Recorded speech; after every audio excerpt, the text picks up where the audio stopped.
Il est certain, ça je vous l'ai déjà dit, on l'a déjà dit, qu'en une heure de temps, on ne va pas tout savoir sur les papes d'Avignon et le grand schisme. Mais quelques idées quand même importantes sur cette longue période d'un peu plus d'un siècle qui va de l'installation des papes à Avignon au début du XIVe siècle jusqu'au début du XVe siècle. Il y a presque 100 ans, un peu plus, entre le début de la papauté d'Avignon et la fin du grand schisme d'Occident. Souvent d'ailleurs, le grand schisme d'Occident, on ne sait pas très bien ce que c'est. On a une vague idée du schisme d'Orient qui a donné les orthodoxes, mais on n'a pas tellement d'idées, et puis ensuite on connaît un peu la réforme, mais on n'a pas d'idée sur ce schisme d'Occident. Alors je vous en dirai quelques mots, voilà, pour que vous ayez... Après, il y a une littérature abondante. Alors, si vous avez votre dossier, vous remarquerez que vous avez les papes d'Avignon. Je vous dis tout de suite, ils ne ressemblaient pas à ça du tout. Ce sont des tableaux faits au XIXe siècle. On a pris deux modèles qu'on a un peu arrangés. On a remis un nez un peu long, un peu busqué. On leur a mis soit une tiare sur la tête, soit autre chose. Mais voilà, ils ne ressemblaient certainement pas à ça. Mais bon, vous les avez là. Et vous remarquez qu'ils sont 7. Donc il y a 7 papes d'Avignon. Je vous les énumère, mais vous pouvez suivre sur le doigt, vous les avez là. Donc Clément V, Jean 22, Benoît XII, Clément VI, Innocent VI, Urbain V et Grégoire XI. Alors, pour essayer de comprendre un peu cette arrivée des papes à Avignon et pourquoi des papes à Avignon, il faut revenir un tout petit peu en arrière. Si on revient un peu en arrière, comme on ne l'a pas fait non plus, de toute façon c'est pas grave, c'est le pontificat de Boniface VIII. Nous sommes à la fin du XIIIe siècle, et le conclave, vous savez que le conclave, depuis la réforme de Nicolas II, donc ça on l'avait fait, le conclave est le rassemblement, ou l'assemblée, comme vous voudrez, des cardinaux qui élisent le pape. Ils ne sont pas très nombreux à l'époque, aujourd'hui ils sont plus de 200, à l'époque ils sont une vingtaine à peine. Bon, il faut savoir que l'Occident, c'est pas très grand, c'est un peu l'Italie qui n'existe pas d'ailleurs, et un bout d'Espagne, le reste est encore occupé par les morts, la France, voilà, un bout d'Angleterre, et puis un morceau d'Allemagne, voilà, et vous avez là le monde entier, le monde chrétien. Voilà, donc ça fait une vingtaine de cardinaux à peu près, qui ont toujours du mal à trouver des majorités, d'autant qu'il faut les 3/4 des votants pour faire un pape. Donc il y a toujours des conflits de majorité, et très souvent c'est le parti français, parce qu'ils sont quand même relativement nombreux, par rapport à 20, et les partis italiens, puisqu'il n'y a pas d'Italie. Donc en fait ce sont des grandes familles italiennes, alors soit romaines, soit plutôt d'origine florentine, si vous voulez, qui se disputent la papauté.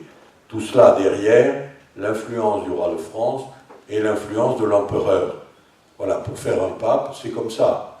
Pour faire un pape, à l'époque, il faut le roi de France, l'empereur et un groupe important, voilà, parmi les grandes familles italiennes ou françaises. Il y a un moment qu'il n'y a pas de pape français. Mais là, ce sont des Italiens. Voilà, alors, difficulté pour élire un pape. Finalement, ils élisent Boniface VIII. Nous sommes à l'extrême fin du XIIIe siècle, et Boniface VIII, qui est un juriste de formation, Gaetani, donc la famille des Gaetani, et qui connaît bien la France. Il a été, non, ça n'existe pas, mais encore, il a été légat souvent à Paris, donc il connaît bien la France, il connaît bien l'histoire de France, mais comme quelques juristes, beaucoup d'ailleurs, c'est plutôt un conservateur. Et en tant que conservateur, il a une très haute opinion de ce qu'est l'autorité pontificale, sans quoi il a raison, à condition de laisser l'autorité pontificale dans son domaine, qui est le domaine spirituel. Mais lui, il revient aux idées de ses prédécesseurs, Innocent III et Innocent IV, en disant le pape est l'arbitre de toute autorité. C'est-à-dire qu'il possède à lui tout seul l'autorité spirituelle comme l'autorité temporelle, Il exerce l'autorité spirituelle, l'autorité temporelle, il la fait exercer par le roi ou l'empereur. Mais toute autorité passe par lui. Autant vous dire que l'empereur n'est pas satisfait de ce genre de principe, et le roi de France encore moins, d'autant que le roi de France à l'époque, à l'extrême fin du XIIIe siècle, c'est Philippe le Bel.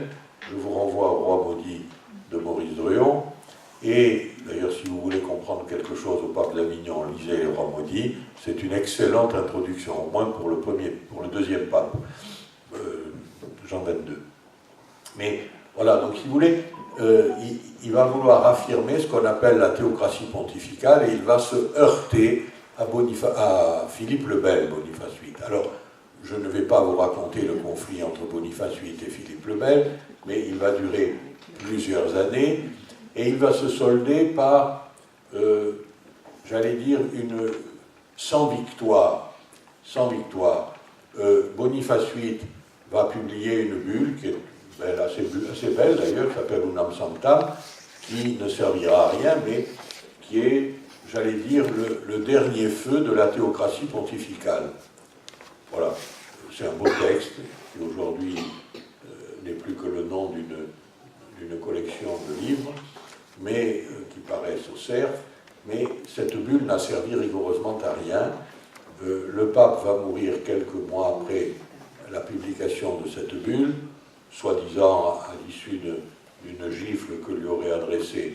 On a frappé le pape quand même, c'est vrai.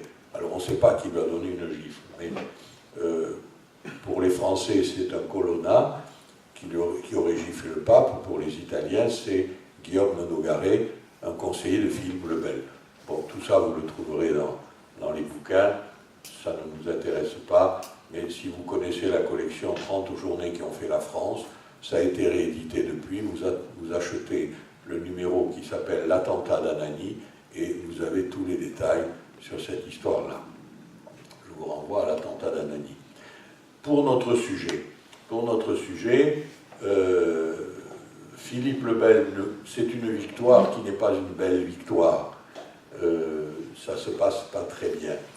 D'autant que le pape a excommunié le roi de France. Bon, l'excommunication n'est pas arrivée jusqu'à Paris à temps, mais elle pèse quand même sur le roi de France, quand on élit un successeur à Urbain VIII, qui est le pape Benoît XI. Benoît XI était un cardinal qui assistait à Anani, et donc qui a vu et qui sait, lui, qui a giflé. Il est le seul à savoir. Et Benoît XI va être très embêté, car Philippe le Bel demande la condamnation de Boniface VIII. Il demande qu'on réunisse une assemblée pour condamner Boniface VIII comme schismatique, hérétique. Alors c'est vrai que son élection au trône pontifical, c'était pas très clair. De là en faire un hérétique et un schismatique, c'était beaucoup. Alors Benoît XI va temporiser. Vous savez, quelquefois, au plus fort de la crise, le mieux est de ne rien faire. Alors il ne va rien faire, il va pardonner à peu près à tout le monde. Voilà, il va lever l'excommunication sur Philippe le Bel, il va refuser de réunir un concile pour condamner Boniface VIII, il va pardonner à peu près à tout le monde, les colonna et compagnie, sauf un.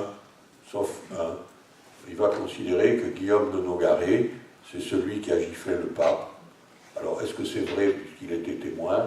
Est-ce que c'est pas vrai? Toujours est-il que Nogaret va porter sur lui cet opprobre, lui et toute sa descendance, d'avoir giflé le pape. Et tenez-vous bien, l'Église de la mémoire. C'est le pape Pie IX au XIXe siècle qui finira par pardonner la descendance de Guillaume de Nogaret. Alors méfiez-vous, si vous avez des choses à dire contre le pape, hein, vous en avez pour vos arrière-neveux jusqu'au XXe siècle. Voilà. La difficulté se pose à la mort de Benoît XI. Il meurt relativement vite, il a un pontificat assez bref, il meurt empoisonné. Il meurt empoisonné car il aimait beaucoup les champignons, et un jour où il mangeait chez des religieuses, une religieuse est arrivée et a apporté un plat qui était préparé pour sa sainteté. Ce qui est curieux, c'est que la sœur avait du poil aux jambes quand on regardait. Mais bon, on n'a pas bien remarqué au début. Et voilà, il meurt empoisonné, et le trône de Saint-Pierre va être vacant pendant près de 2 ans. C'est-à-dire que les cardinaux n'arrivent pas à se mettre d'accord pour l'élection d'un pape. Tout à l'heure, quelqu'un me faisait remarquer que lorsqu'on étudie l'histoire de l'Église, ça rassure. C'est vrai. Nous sommes en pleine crise aujourd'hui, enfin, c'est ce que j'entends tous les jours. C'est sûrement vrai, puisque tout le monde le dit. Mais voilà, on a au moins un pape, c'est déjà pas mal. Hein, voilà, on en a moins un. Donc finalement, voilà, à l'époque, ils sont restés 2 ans sans pape. Ça n'a pas empêché l'Église de vivre, hein, je vous le dis tout de suite. Mais quand même, il n'y avait pas de pape. Alors le conclave, qu'est-ce qu'il a fait? Mais le conclave s'est déplacé. S'est déplacé, alors, parce qu'en plus, à Rome, il y avait des troubles importants, puisqu'on a même essayé de proclamer la République romaine. Alors, de déplacement en déplacement, ils ont fini par arriver en France, les cardinaux. Enfin, quand je vous dis en France, c'est pas tout à fait vrai, parce que la France n'est pas exactement la France d'aujourd'hui. Ils sont sur les bords du Rhône, hein, mais dans une partie qui n'appartient pas encore complètement à la France, et qui est frontalière avec l'Empire, hein, puisque toute la zone est, le sud, c'est le comté de Provence, et vers le nord, c'est du côté de la Bourgogne, etc. Ce sont des terres impériales. Voilà, donc, et Avignon est une terre qui n'appartient pas à la France. C'est un peu compliqué, mais ne vous encombrez pas l'esprit. Donc ils sont là. Finalement, ils finissent, au bout de 2 ans, quand même, par se réunir, je crois que c'est à Vienne en France, hein, et ils se réunissent, et ils finissent par élire, parce qu'ils n'arrivent pas à se mettre d'accord au sein du Sacré Collège, entre la faction française et les multiples factions italiennes, et ils élisent un Français, mais qui n'est pas membre du Sacré Collège, hein, c'est possible, rien n'interdit d'élire quelqu'un qui n'est pas au sein du collège des cardinaux. Ils élisent l'archevêque de Bordeaux. L'archevêque de Bordeaux, Bertrand de Gaulle. Bertrand de Gaulle, c'est un méridional, hein, mais du midi du sud-ouest, hein, voilà, le vrai midi. Et attention. Bon, écoutez, on m'a déjà tellement pompé l'air parce que je ne suis pas niçois, je peux bien dire que bon. Il a été évêque de Saint-Bertrand de Comminges pendant plusieurs années, puis archevêque de Bordeaux, le voilà pape, et il choisit comme nom Clément, et il s'appelle Clément V. Voilà, il va passer plusieurs mois à je ne dis pas se promener, ce ne serait pas raisonnable, mais en tout cas, il va passer plusieurs mois, il n'est toujours pas couronné, hein, il circule en France, et il finit par arriver, il faut bien quand même qu'il soit couronné pape, et il va être couronné à Lyon. Il va s'arrêter à Lyon, et il va être couronné à Lyon. Ça commence très mal, son pontificat, très très mal.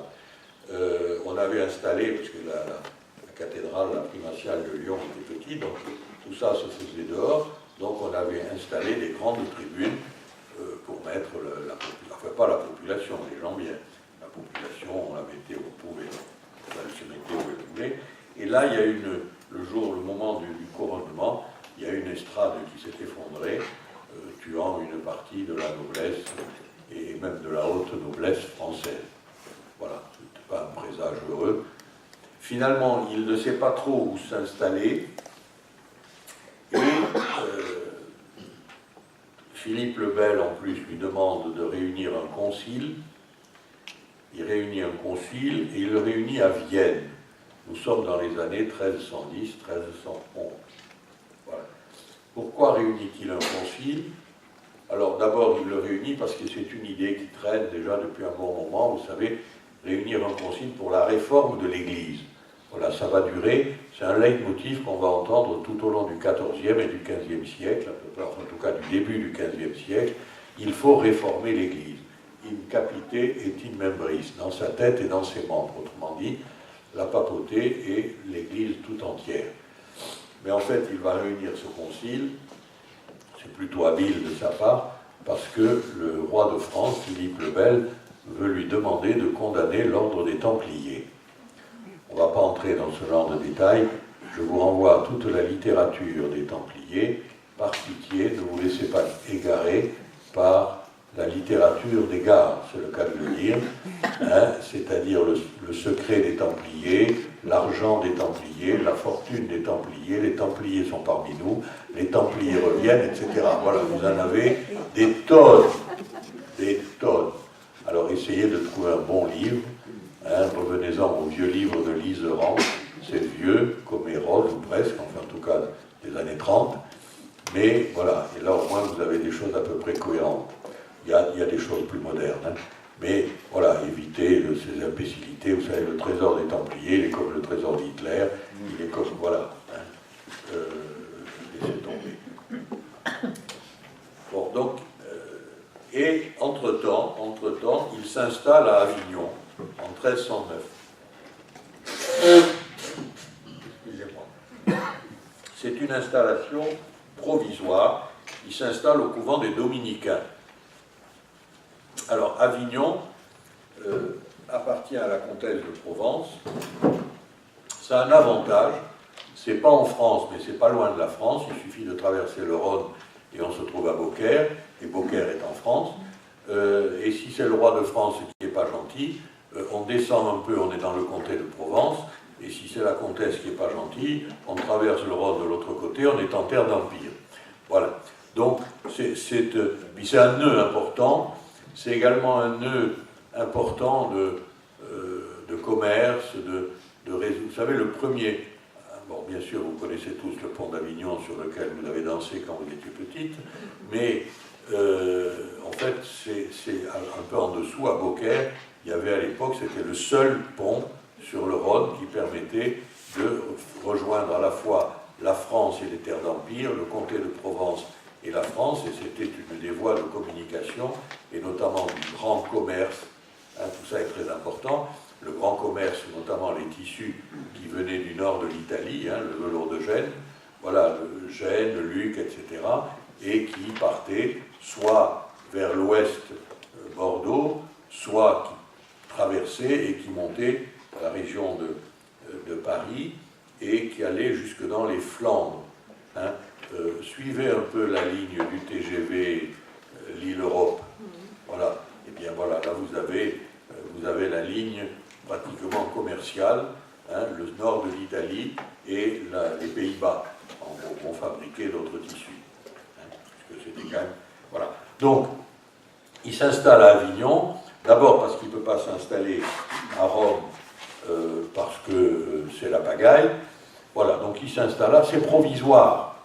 C'est provisoire, il s'installe au couvent des Dominicains, il ne s'installe pas pour y rester. Hein. Donc il ne va pas rester à Avignon, mais je vous l'ai dit, c'est pratique. Hein. Voilà. Il faut vous dire aussi que Rome, enfin le Vatican, le Saint-Siège, avait acheté un certain nombre de terres qui se trouvaient à côté d'Avignon, ce qu'on appelle le comtat venessin. Hein, car Avignon n'est pas le comtat venessin. Hein. Carpentras, Cavaillon, voilà, le comtat venessin, avait été acheté par le Saint-Siège en 1229, donc pas tout à fait 100 ans à l'époque, hein, précisément parce que c'était un endroit possible de refuge pour la papauté, parce que l'Italie était en opposition, en guerre permanente. Vous l'avez au moins entendu une fois, les Guelfes et les Gibelins. Voilà, c'est bien. Voilà, dites-vous que voilà combien de fois le pape était obligé de partir en bateau pour se réfugier quelque part. Ça va durer jusqu'en 1860. Et voilà, donc, il y avait cette terre. Donc, Avignon est à côté du comtat venessin, près de la Provence, près de la France, proche des terres d'Empire, etc. C'est déjà une petite ville, mais c'est pas ridicule, quoi. C'est une ville. Il y a un évêque déjà, hein. Il y a un évêque. Voilà. Donc c'est un siège important. Il y aura après un archevêque, mais pour le moment, voilà. Par les alliances, Avignon est très proche de la France. Hein, voilà. Bon. Il finira par, alors, pour la population, dites-vous qu'à la fin de la papauté d'Avignon, il y aura un peu plus de 30 000 habitants. c'est une grande ville pour l'époque. C'est une grande ville. Londres, qui est une très grande ville, à 40 000 habitants. Voilà, c'est pas... Voilà, donc c'est une ville assez importante, une ville intéressante, où la papauté s'installe là, à ce moment-là. Alors, que va faire ce brave Clément V? Il va s'installer là. La cour pontificale, il y en a encore une partie qui est à Rome, donc elle n'est pas installée à Avignon. Je vous l'ai dit, installation provisoire. C'est un homme malade, Clément V, il a mal à l'estomac. Et alors il y a des jours où il va très bien, c'est un homme délicieux, puis il y a des jours où ça ne va pas, il est insupportable. Voilà, c'est comme ça. Et oui, il faut compter aussi avec la maladie des gens. Philippe le Bel s'en servira un peu de la maladie de ce personnage. Alors, la grande affaire de son pontificat, je vous l'ai dit, c'est l'affaire des Templiers. Alors, il va pas faire condamner complètement au plan ecclésiastique les Templiers, c'est Philippe le Bel qui va s'en servir, mais ça va peser sur son pontificat. Il sent bien, raisonnablement, qu'il fait une mauvaise action. Là. Il fait une mauvaise action, d'autant que Philippe le Bel va faire arrêter. C'est sensationnel, ça, c'est le premier grand coup de filet de l'histoire. Et quand vous pensez qu'il n'y a pas de téléphone, ni portable, ni fixe, qu'il n'y a pas de télévision, il n'y a rien du tout. On va arrêter en une journée tous les chefs de prieuré templiers. Le même jour. Il y avait des gens qui gardaient les secrets. Voilà, peut-être qu'on les avait coupé la langue, mais en tout cas, ils tenaient les secrets. Voilà, procès des Templiers. Voilà, alors vous connaissez, c'est très célèbre, que la mort du dernier grand maître des Templiers, Jacques de Molay, en 1314. Il a été brûlé en place de Grève à Paris. Et avant de mourir, c'est pas une légende, c'est vrai, il a assigné le pape Clément et le roi Philippe au tribunal de Dieu. Et l'année 1314 n'était pas finie, que le pape mourait et Philippe le Bel aussi. Voilà, c'est comme ça. Et alors, je ne sais pas s'ils sont passés au tribunal de Dieu, mais en tout cas, c'est comme ça que ça s'est passé. Donc, Clément V meurt en 1314. Là-dessus, un autre, alors un conclave évidemment s'ouvre, et là aussi, il va durer près de 2 ans. Il va durer près de 2 ans parce que non seulement il y a l'opposition des Français et des Italiens, mais en plus, la grande question, c'est rentrer à Rome ou rester à Avignon. C'est la grande question. Alors, de guerre lasse, ça c'est très bien rendu dans les Rois maudits, et c'est très vrai, de guerre lasse, ils vont élire un vieux cardinal. Un vieux cardinal, Jacques Duez, qui est originaire de Cahors, qui est un juriste, qui a été lui aussi évêque d'Avignon. Il y a beaucoup de juristes dans cette histoire, vous allez voir. Qui lui aussi a été évêque d'Avignon, et qui est vieux, alors pour l'époque, il a 72 ans, donc il est vieux, il est malade, et il va mourir. Donc, on va l'élire en disant, voilà, on va le laisser mourir en paix, et ça va nous laisser quelques mois pour réfléchir. Il ne faut pas jouer avec le bon Dieu. Il va régner 18 ans. Et il mourra nonagénaire dans une forme olympique. Voilà. Et c'est un très grand pape. Alors, il est élu donc comme pape de transition. Elle est belle, la transition, c'est 18 ans. Il s'installe à Avignon, donc définitivement, c'est fini, là, on ne partira plus d'Avignon, il le décide. Son neveu est évêque d'Avignon, et puisque c'est son neveu qui est évêque d'Avignon, il s'installe au palais épiscopal. Et il commence j'allais dire, les premiers plans de ce qui deviendra progressivement le Palais des Papes. Je pense que vous avez tous vu le Palais des Papes, vous l'avez là aussi en photo. Alors, le clocher que vous avez, c'est Notre-Dame-des-Dons, hein, sur la photo. Voilà, donc c'est la cathédrale ici, là, et puis ce grand machin là, ce grand pâté de maison là, et tout le long, c'est le Palais des Papes. Pour ceux qui ne connaissent pas Avignon, ça vaut le coup. Ça vaut le coup. Et la visite du Palais des Papes, bon, c'est pas très, enfin, il n'y a rien dedans, donc évidemment c'est pas très long, mais c'est assez intéressant parce qu'il y a pas mal de reconstitutions. Mais ceux qui l'ont jamais vu, c'est une belle visite. Enfin, je l'ai visité plusieurs fois et c'est une belle visite que le Palais des Papes a eu. Alors, sous le règne de Jean XXII, bon, je vais passer sur les détails, il va avoir des difficultés avec l'empereur, plutôt de bons rapports avec le roi de France.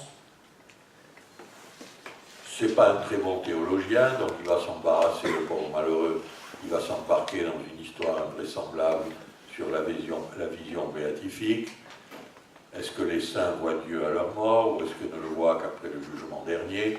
Donc il va avoir une phrase malheureuse, on va essayer de le poursuivre comme hérétique, il va se rétracter. Enfin, bon, je laisse aux théologiens le soin de vous expliquer ça.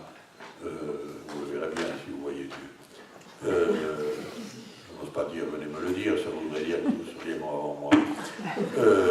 Mais je vous promets que si je le vois, je vais vous le dire. Voilà. Deux choses sont caractéristiques, il faut que vous reteniez au moins ça. Deux choses sont caractéristiques de la politique de Jean XXII. La première, c'est qu'il va participer à l'organisation de la cour pontificale. On en dira un mot tout à l'heure, si on a le temps. Voilà, c'est un juriste, donc c'est un organisateur. La preuve, c'est que quand il fait de la théologie, il ferait mieux de se taire. Voilà, mais en revanche, c'est un bon organisateur, c'est un homme d'ordre, hein, un peu raide, même s'il le faut, mais il sait faire ce qu'il sait faire. Et la deuxième chose qu'il faut retenir, et ça c'est intéressant, il va créer des évêchés. C'est le grand homme, il va créer une bonne vingtaine d'évêchés dans le sud de la France. Par là même, il va se créer une clientèle. C'est-à-dire qu'il va, au fond, créer autour de lui, à la cour pontificale d'Avignon, un certain nombre d'évêques qui lui doivent tout. C'est-à-dire d'abord la création de l'évêché et leur nomination.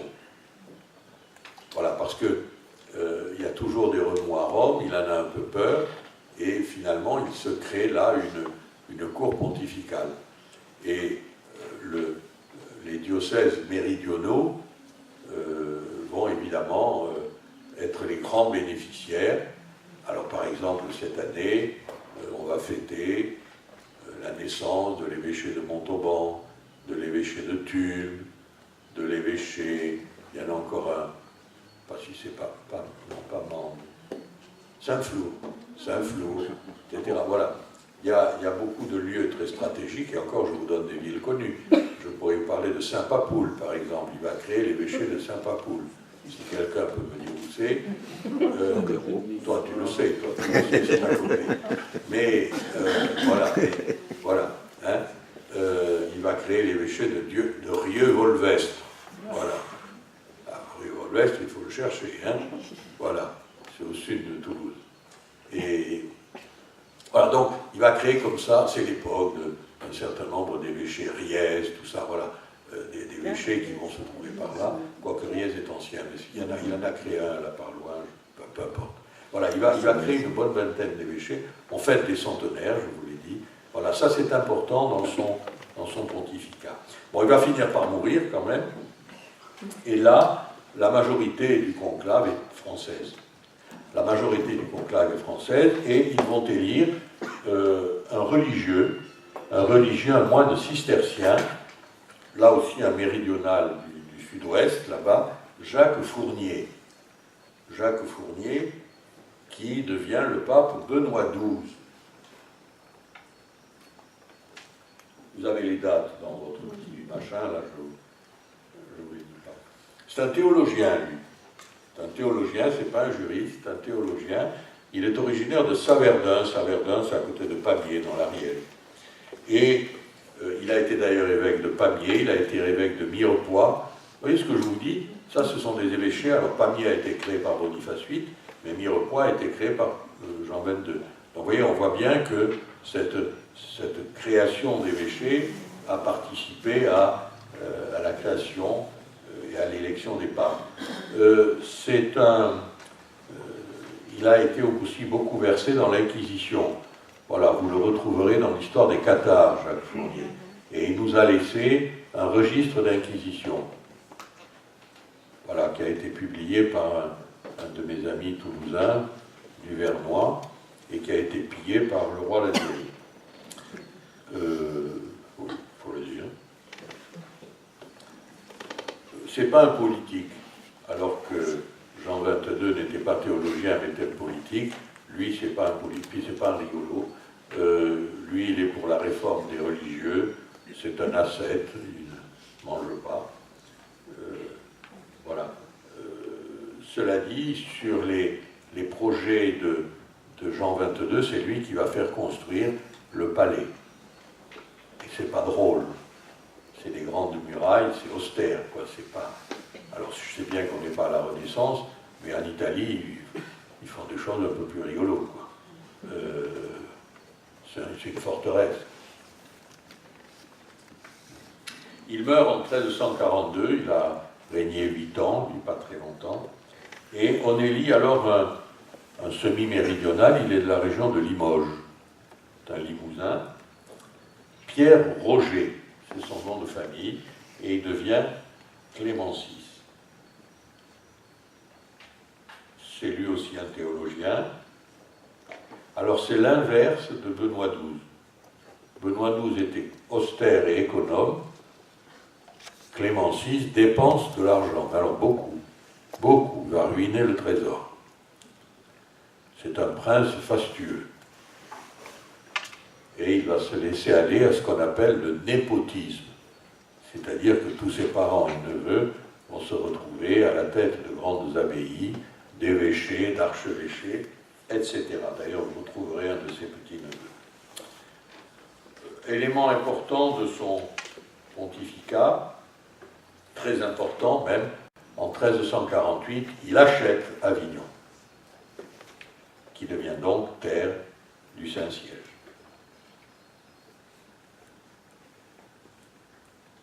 C'est un bon diplomate. Autre événement qui va beaucoup ternir son pontificat, il va être le pape de la Grande Peste en 1349, et un tiers de la population d'Avignon va mourir, y compris les cardinaux, et pas le pape.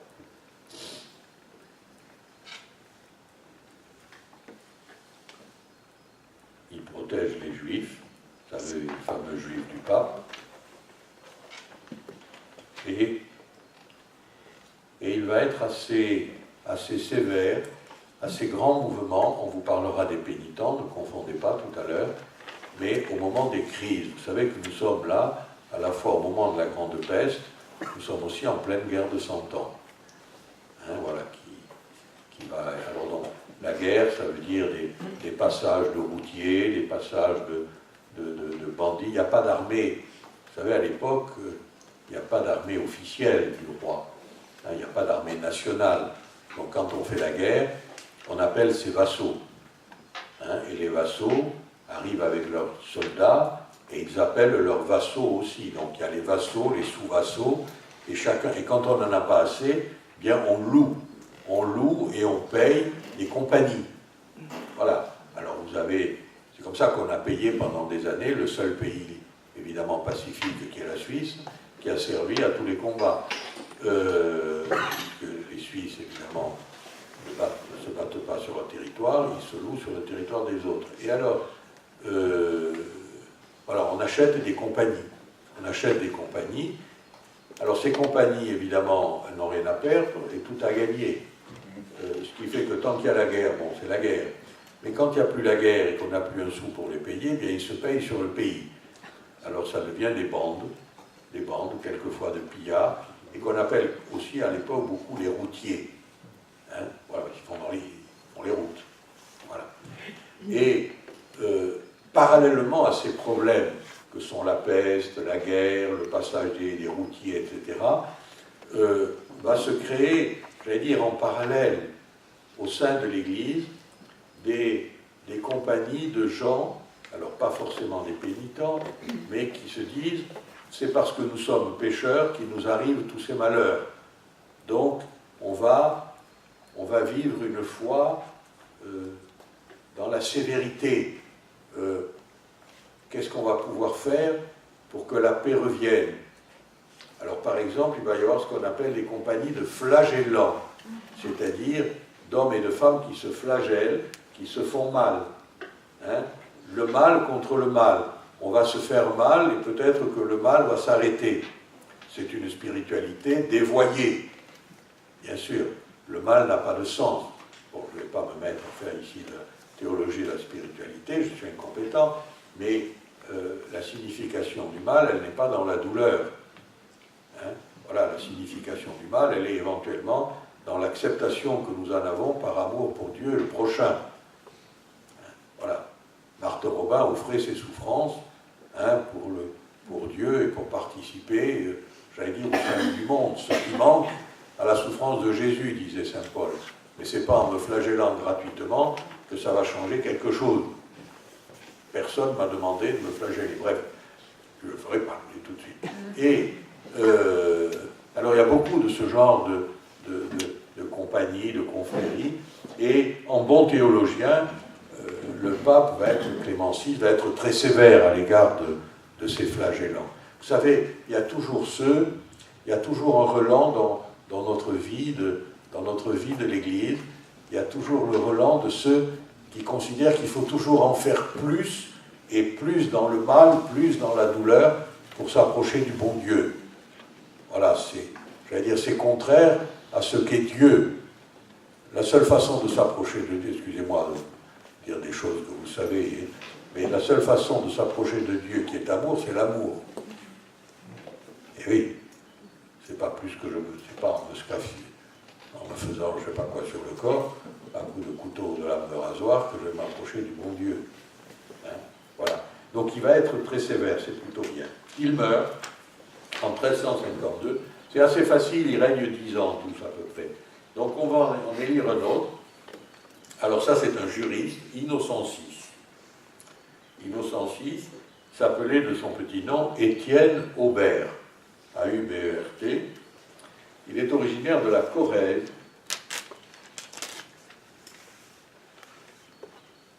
Il a été magistrat, il était juge à la Sénéchaussée de Toulouse, et il était professeur à la faculté de droit de Toulouse. C'est un de mes lointains prédécesseurs. Il va essayer de rétablir l'ordre, il ne va pas y arriver, parce que son souci, bon là aussi c'est un homme d'ordre, hein? Il va faire des économies, l'autre a tout dépensé, Clément VI, dont lui, Innocent VI, il va au contraire faire des économies, ça n'a rien à voir avec le faste. Il va lutter lui aussi, enfin dans la mesure du possible, contre les grandes compagnies dont je vous parlais. Hein, ces routiers, tout ça, c'était les grandes compagnies. Il y en a un qui sera célèbre quelques dizaines d'années plus tôt, Roderick de Milan-Brando.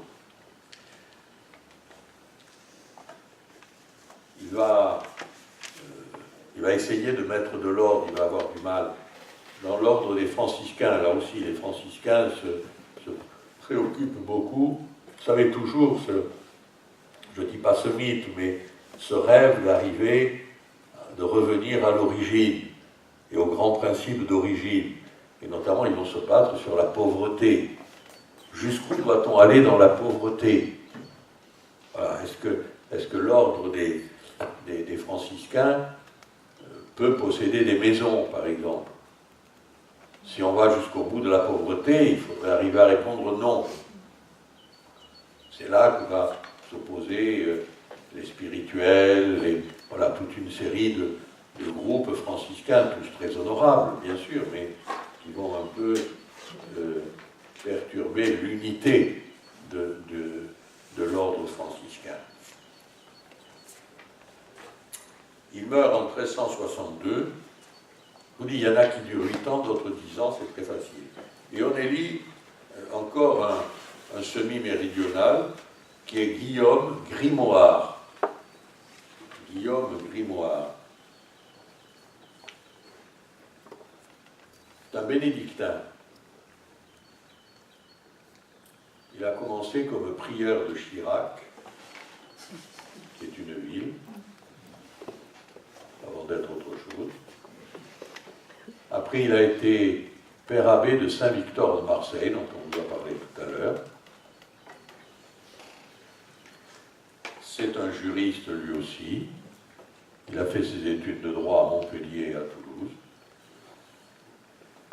Il va favoriser le grand mouvement universitaire de l'époque.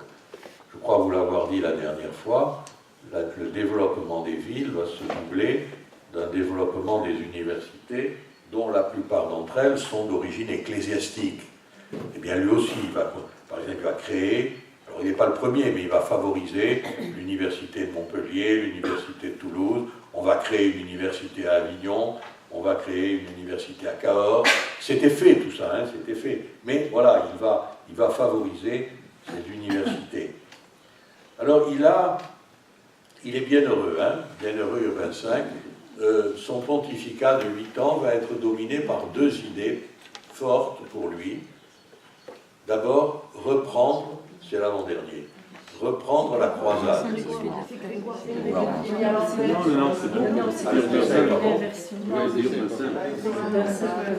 C'est Urbain V d'abord, c'est l'avant-dernier, Urbain V. Et il est bien heureux. Alors voilà, alors il va vouloir reprêcher les croisades. Bon, il y a un moment qu'on n'assiste plus à la croisade, mais voilà, c'est une idée qui va revenir, car les Sarrasins, les Mahométans, on les appelle un peu comme on peut, sont toujours aux portes de l'Occident. D'abord, ils détiennent les lieux saints depuis pas mal de temps, depuis la chute de Saint-Jean d'Acre, et ils sont aux portes de l'Occident. Ils sont aux frontières de la Hongrie actuelle. N'oubliez pas qu'il y a toujours un empire romain d'Orient. Hein, toute la région de Constantinople, une partie de la Macédoine, un bout de Grèce et les Balkans, tout ça c'est l'empire romain d'Orient. Il y a toujours un empereur d'Orient. L'empire ne tombera qu'au siècle suivant. Voilà, donc ils sont aux portes de cet empire, qui est un empire un peu exsangue. Hein, et au-dessus de l'Empire, ils sont aux portes de la Hongrie, hein, ce qu'on appelait la Pannonie, là, donc ils sont là. Ils arriveront pratiquement aux portes de Vienne à un moment donné. Hein. Donc l'idée de reprendre la croisade, c'est une idée qui va être chère au pape et qui va demeurer d'ailleurs jusqu'au milieu du XVe siècle à peu près. Hein. Et sa deuxième idée, c'est le retour à Rome. Il faut absolument revenir à Rome, parce que Rome est quand même le cœur, le centre de la chrétienté. Hein, il faut revenir à Rome. Alors il va revenir à Rome. Il va revenir à Rome, ça va être un peu long, il ne va pas se presser. Hein, il va revenir à Rome. Alors il descendra tout le Rhône en bateau, il prendra un bateau, il atterrira là-bas. Atterrir plutôt. Et il finira... Voilà, il va rentrer à Rome. Malheureusement, rien n'est prêt pour l'accueillir. C'est la pagaille à Rome. Il retourne à Avignon et il meurt à Avignon en 1370. On élit encore un Français. On élit un Français, Grégoire XI. Pierre Roger, c'est le neveu de l'autre. Hein, c'est le neveu de Clément VI, le fastueux. Hein, et qui prend le nom donc de Grégoire XI. Pour vous donner une petite idée du népotisme, ce n'est pas le seul, soyez tranquille. Il est cardinal à 19 ans. Voilà. Il a sûrement de grands mérites. Et alors c'est un bon juriste, celui-là aussi. Il se préoccupe de la réforme des religieux. il reprend la croisade contre les Turcs. Et il va revenir à Rome. Je sais qu'on vous a parlé de Catherine de Sienne, donc je ne vous dis plus rien. Mais voilà, elle a œuvré beaucoup, cette jeune femme, voilà, se préoccupait beaucoup. Après, ne vous faites pas trop de soucis sur les saints. Hein, voilà, parce que on va arriver à l'aube du grand schisme. Le pape de Rome aura sa sainte, Sainte Catherine de Sienne. Le pape d'Avignon aura son saint aussi, c'est Saint Vincent Ferrier. Et voilà, le ciel rétablit l'équilibre, alors que sur terre, c'est la guerre. Hein, voilà, ça aussi, ça apaise. Hein, voilà, ça apaise un peu. Il rentre à Rome, et il est tout jeune. Il a 47 ans quand il arrive à Rome, et on se dit, voilà, il aura le temps d'installer la papauté à Rome, de permettre ce retour calme. Mais voilà que le bon Dieu en a décidé autrement. Il meurt quelques mois après son arrivée, en 1378, le 27 mars. On n'attendait pas ça.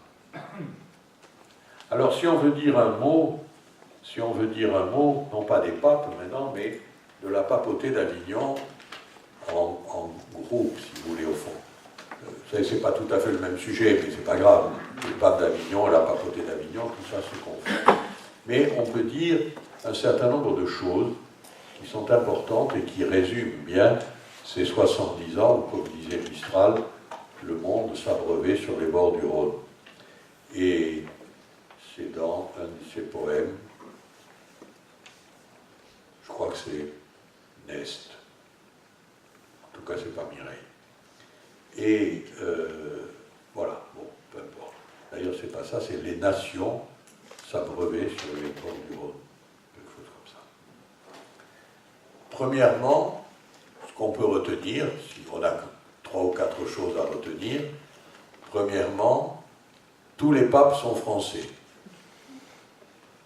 C'est fini, hein, il n'y en aura plus. Dites-vous bien qu'en 1370, on a élu le dernier pape français. Il n'y en a plus. Voilà, le moule est cassé.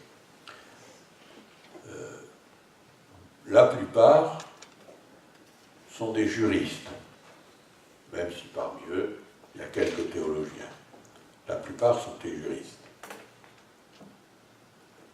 Pour l'essentiel, ce sont des méridionaux. Le Midi, un peu au sens large, mais des méridionaux. Issus des évêchés du sud de la France, formés par les universités du sud de la France, essentiellement Montpellier et Toulouse.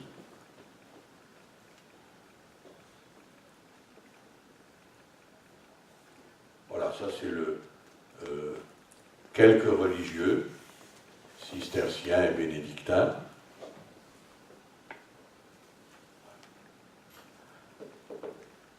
Ça c'est, j'allais dire, le portrait de groupe des papes. Des règnes relativement brefs, à part Jean XXII qui a régné 18 ans, les autres se partagent entre 8 et 10 ans. C'est mnémotechnique même, on peut y arriver facilement. Hein, voilà, même le dernier a régné 8 ans. Alors, donc des pontificats relativement brefs, pas très brefs, hein. L'Église a connu des pontificats beaucoup plus brefs que ça. 8-10 ans, c'est déjà pas mal, mais c'est pas très très long. Voilà. Le deuxième trait qui les caractérise, et ça je pense que c'est plus important quand on étudie la papauté d'Avignon, c'est que ces hommes, plutôt juristes que théologiens, vont installer, j'allais dire, l'administration pontificale. Tous les grands rouages de l'administration pontificale telle que nous la connaissons aujourd'hui sont nés, ou en tout cas se sont développés, au moment de la papauté d'Avignon. La papauté administrative, si j'ose dire, elle est née là. Le tribunal de la Roque, la grande pénitencerie, le trésor, etc. tous ces grands offices qui existent encore aujourd'hui, hein, il y a un grand pénitencier à Rome, qui existe toujours. Voilà, le tribunal romain de la Rote existe toujours aujourd'hui à Rome, etc. Donc la plupart des grands services, on en a développé d'autres, évidemment, l'Église est devenue mondiale, bien sûr, mais j'allais dire, cet aspect de l'administration pontificale, il est né à ce moment-là. Et si je vous le dis, c'est parce que ça a peut-être une autre incidence qui ne nous intéresse pas dans l'histoire de l'Église, mais qui est intéressante, c'est que cette administration pontificale va à la fois prendre quelques idées dans l'administration laïque et ensuite servir de modèle à l'administration laïque. Voilà. Il y a un jeu parallèle intéressant à faire, si vous voulez. D'ailleurs, il y a eu des ouvrages là-dessus importants. Comment l'administration pontificale, et ça dure encore, comment l'administration pontificale a un peu pioché dans l'administration temporelle, mais comment ensuite l'administration temporelle a beaucoup piqué, si j'ose dire, ou pris, c'est plus joli, c'est plus français, à l'administration pontificale. Et ce jeu parallèle, finalement, il va durer très longtemps, en tout cas en Occident, mais aujourd'hui pas seulement en Occident. Et c'est vrai que dans beaucoup de pays, l'administration pontificale va servir de modèle.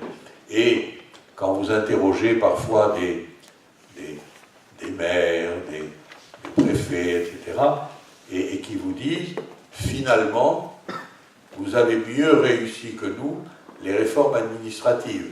Je vais vous donner 2 exemples très récents de maires de communes de ce département qui m'honorent de leur amitié, c'est comme ça qu'il faut dire, je pense.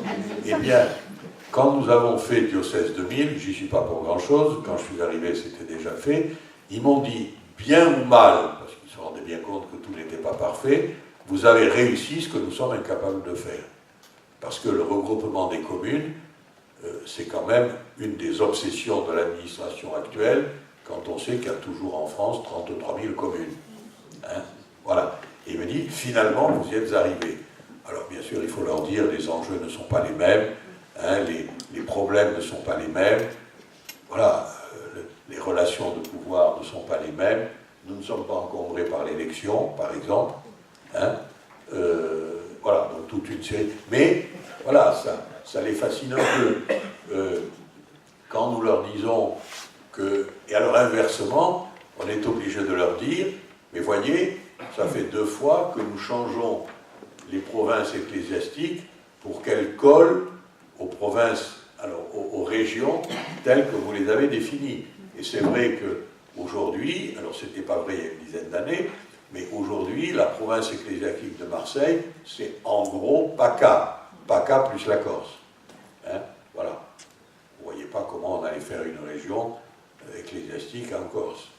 Mais voilà, donc, et il dit, ben finalement, alors voilà, mais il dit, vous nous avez rendu ça. Alors après, certains ecclésiastiques finissent de se dire, oui, mais on a toujours fait pareil, on a toujours, non, c'est pas vrai, on n'a pas toujours fait pareil. Mais c'est vrai qu'il y a une espèce d'aller-retour entre l'administration pontificale et l'administration ecclésiastique, temporelle, ou laïque, si vous voulez, ou séculière, appelez-la comme vous voulez, qui est assez intéressante, notamment dans notre pays. Quand Napoléon Bonaparte a signé le Concordat et a réorganisé l'Église, c'est-à-dire qu'on a supprimé à peu près une trentaine d'évêchés, il y avait 130 évêchés à la Révolution française, il y en a moins de 100, donc on a supprimé plus de 30, il y en a moins de 100 au moment du Concordat, hein, eh bien, pour lui, ce qu'il voulait, l'évêque, c'était le préfet de l'Église. Voilà, point final. Un préfet, un évêque. Voilà. Et quelques curés. Le reste, ça n'intéressait pas. Les vicaires et tout ça, ça n'existe pas, c'est des servants. Voilà. Donc il y a... voilà. Et ça, si vous voulez, en partie, nous le devons un peu à la papauté d'Avignon qui a rendu administrative, au fond, l'Église. Donc, premier point, ces hommes. Deuxièmement, voilà ce qu'on doit à la papauté d'Avignon, hein, en particulier la centralisation. Voilà. Je ne vais pas vous en dire plus parce que je voudrais quand même qu'il y ait un bout d'introduction sur le grand schisme qui a joué un rôle important, surtout dans sa conclusion, et qui peut vous introduire à ce que vous verrez avec la réforme l'année prochaine. Puisque l'année prochaine, on va commencer l'année justement sur la réforme. Alors, que se passe-t-il en 1378? On élit un successeur à Grégoire. Grégoire XI, on élit un successeur à Grégoire XI. Je vais sortir de mes notes pour être plus clair. Je ne suis pas sûr d'ailleurs. Et pour en pas en dire le moins possible. Je ne sais pas sur les notes, quelquefois nous calibrent. Bon, on élit, et évidemment, comme toujours, il se dépêche de réunir le conclave pour aller très très vite. Pourquoi très vite? Parce que les Romains hurlent un peu dans les rues, ils ont récupéré leur pape, ils ne veulent plus le lâcher. Donc on entend des murmures en ville, hein, Romano lo vogliamo, almeno italiano. Voilà. Donc, je pense que tout le monde a compris, c'est quand même de l'italien culinaire. Et alors, donc, ce bruit, donc ils se réunissent vite. Le problème, c'est que les cardinaux qui étaient à Avignon ne sont pas tous arrivés. Il n'y a pas d'avion. Hein? Comme ils arrivent avec leur barda, c'est à dos de mule. Alors Avignon, Rome, outre qu'ils ne sont pas pressés de partir, quand ils apprennent la mort de Grégoire XI au mois de mars 78, ils partent, mais sans se précipiter. Entre-temps, le conclave a lieu. Alors, pour dire les choses paisiblement et sans prendre parti, il n'y a pas de parti à prendre aujourd'hui, c'est une affaire finie depuis 6 siècles. Voilà, le conclave se réunit. Est-ce qu'ils ont une grande liberté d'élection? Oui, au fond, mais quand même, ils sont un peu sur la pression de la foule.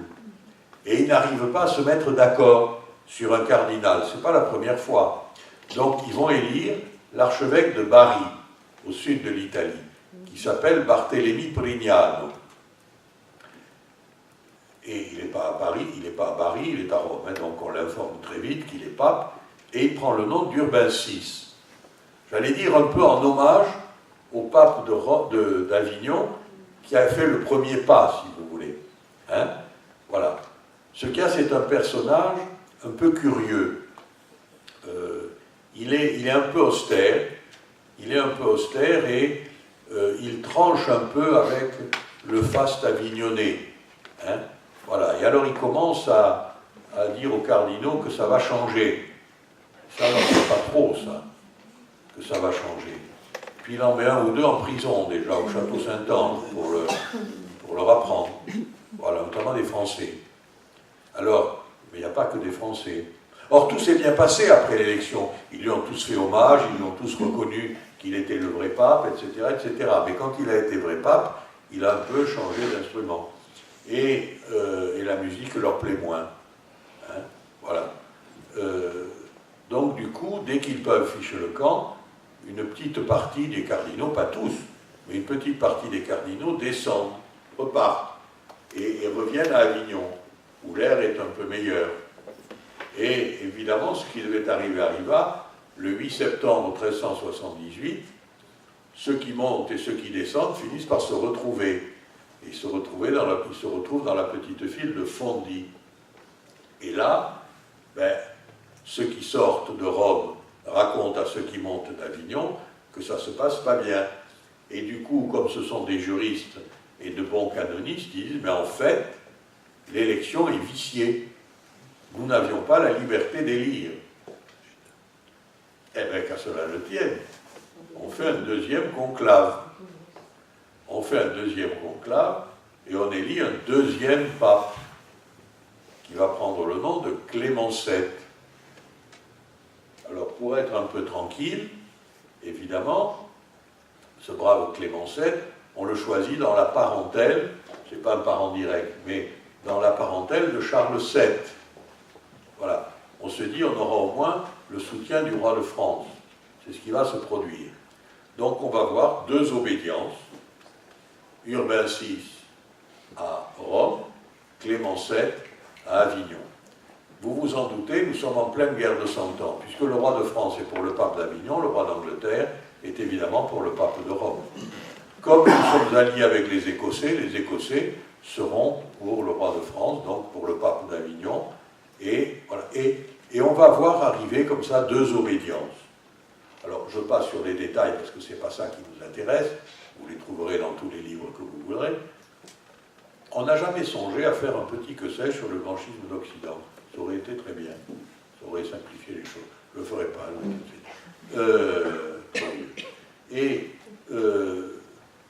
voilà. Et évidemment, j'allais dire deux églises.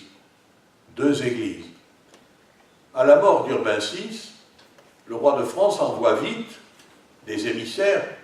N'élisez personne. N'élisez personne. Évidemment, les émissaires étaient arrivés, il y avait déjà un conclave, et hop, on a élu un successeur à Urbain VI. Et quand Clément VII est mort, on a élu un successeur à Clément VII. Le problème, c'est que le successeur de Clément VII a vécu plus de 90 ans, lui aussi. Et c'était Benoît XIII. Et c'était un Aragonais. Alors, allez faire comprendre quelque chose, un Aragonais, vous. Et, j'espère qu'il n'y a pas d'Aragonais en France, mais c'est comme ça. C'est un type très intelligent, au demeurant, professeur de droit, donc forcément intelligent, mais un peu têtu sur les bords. Voilà. Donc on va voir comme ça. Alors, qu'est-ce qui va se passer? Bien, il va se passer que dans certains diocèses frontaliers, vous aurez deux évêques. Bien sûr. Un qui est nommé par Rome, un qui est nommé par Avignon. Voilà. D'où, du coup, dans certaines paroisses, vous aurez deux curés. Tout ça va troubler les consciences. Hein? L'Église ne va pas périr. Bon, mais où trouver la solution? Nous avons deux papes aussi entêtés que l'un que l'autre. Aucun ne veut démissionner. Donc on dit, ça c'est très intéressant pour l'avenir de l'histoire, il n'y a qu'un concile qui peut faire quelque chose. Donc on réunit un concile à Sienne. Patatras. Ils élisent un troisième pape. Et oui. Pourquoi? Parce qu'ils élisent un pape espérant que ça va tout simplifier, mais les deux autres ne veulent pas démissionner. Qu'au faire? Donc il y a trois papes. Dieu soit loué, le pape issu du concile, c'est un peu une crapule, en gros. Il s'appelle Jean XXIII. Rien à voir avec celui que nous avons connu et aimé. Mais il s'appelait Jean XXIII. Et bon, lui, finalement, il va être poursuivi. C'était plutôt un chef de bande qu'autre chose. Et comment faire? Alors les rois vont prendre les choses en main, c'est-à-dire qu'ils vont soustraire l'obédience. Autrement dit, le roi de France, à l'époque c'est Charles VI, parce que le temps avance, va soustraire son obédience à Benoît XIII. Attendez, non, c'est Charles V. Et, non, Charles VI, je ne me trompe pas, c'est Charles VI, qui va soustraire l'obédience. Finalement, on va évacuer, il va évacuer Avignon, il va venir à Nice, dans l'intention de faire un conclave et un concile, en invitant le pape de Rome, et en lui disant, on va se mettre d'accord, et je promets. Alors, il est assez subtil. Il dit, on va se mettre d'accord sur la façon suivante. C'est qu'il faut réunir un conclave. Et pour réunir un conclave, il faut qu'il soit composé de cardinaux qui ont été cardinaux avant le début du schisme. Autrement dit, il faut trouver un cardinal avant 1378. Et il dit, il n'y a que moi. Alors, je vous promets que je vais élire un pape, et ce ne sera pas moi. Je vous promets. Bon, personne ne l'a cru, ça n'a pas marché. Mais il n'est pas venu pour rien, quand même, à Nice. C'est lui qui a reçu les vœux de Sainte Colette de Corbie. Voilà. La deuxième patronne des Clarisses, si j'ose dire. Voilà pourquoi le monastère des Clarisses de Nice s'appelle le monastère Sainte Colette. Voilà. Donc, encore une de Saintes, du côté schismatique, si vous voulez. Bien. Et puis finalement, il va aller à Perpignan, et puis de Perpignan, il va se réfugier sur un petit piton rocheux, Péniscola, et de là, tous les matins, il vouera le monde entier à la ruine. Donc voilà pour Benoît XIII. Alors qu'est-ce qu'on va faire? On va réunir encore un concile.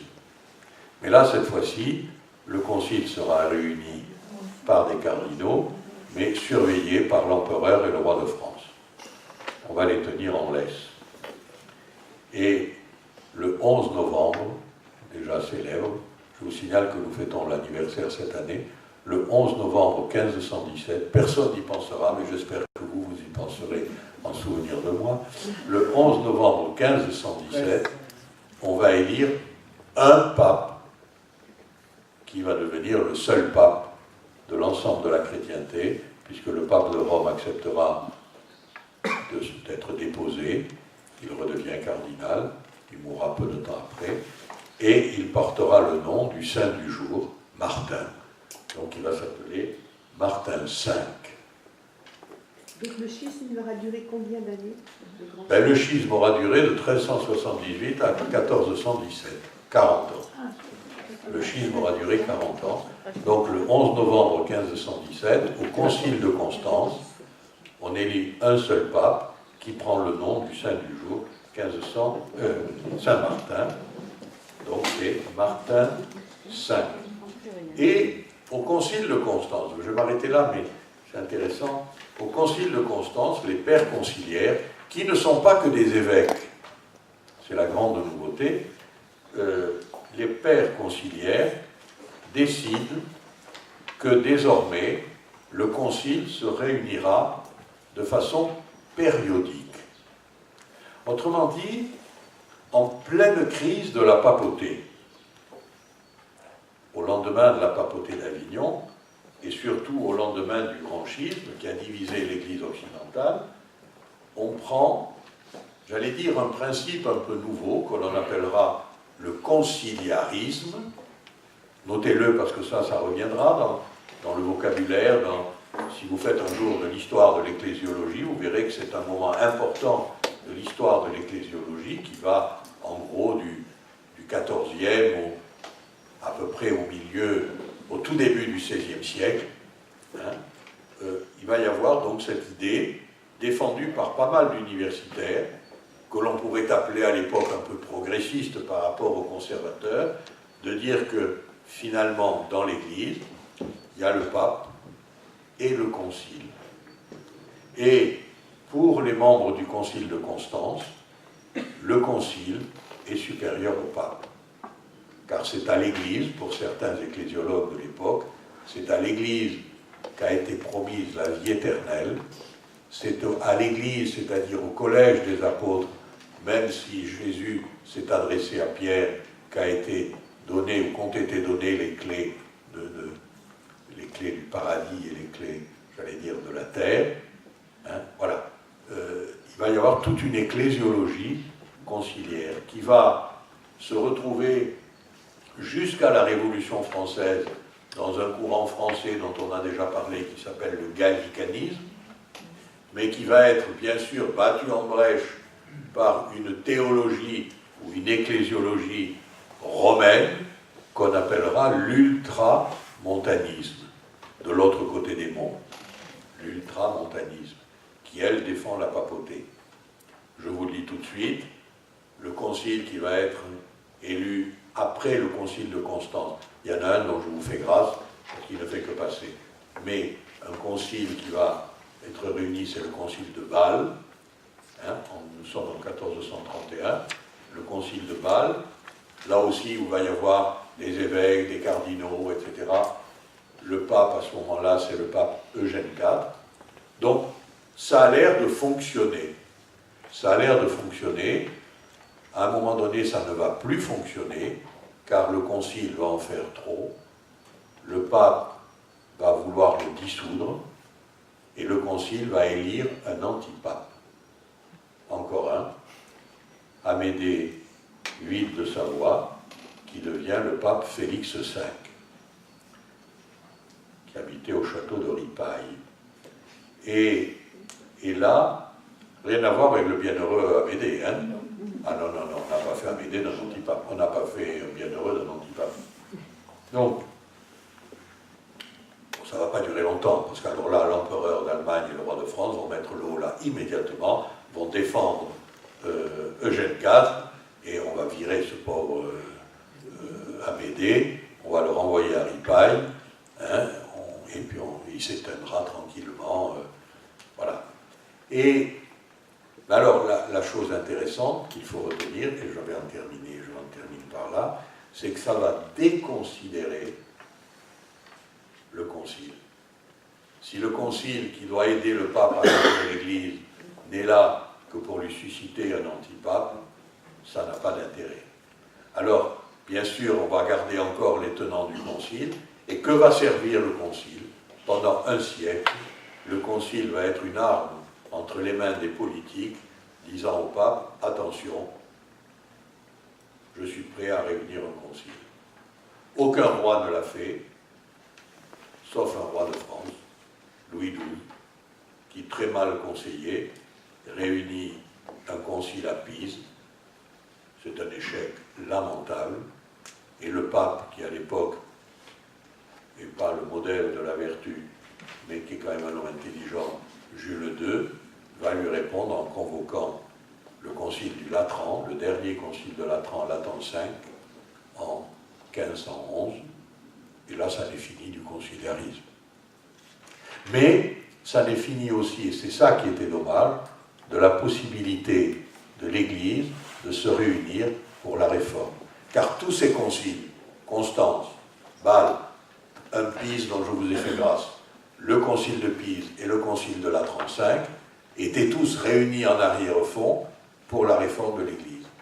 Et ça, c'est raté. On a toujours, dans ces conciles, fait de la politique, on n'a jamais, ou pratiquement jamais, rien réformé. Ce qui fait que quand Luther est arrivé à Rome en 1517, on attendait toujours la réforme de l'Église. Je ne dis pas que Luther avait raison, mais en tout cas, on attendait toujours la réforme de l'Église. Et quand elle arrivera, je ne dis pas qu'elle avait 50 ans de retard, mais peut-être. Je vous remercie de votre attention.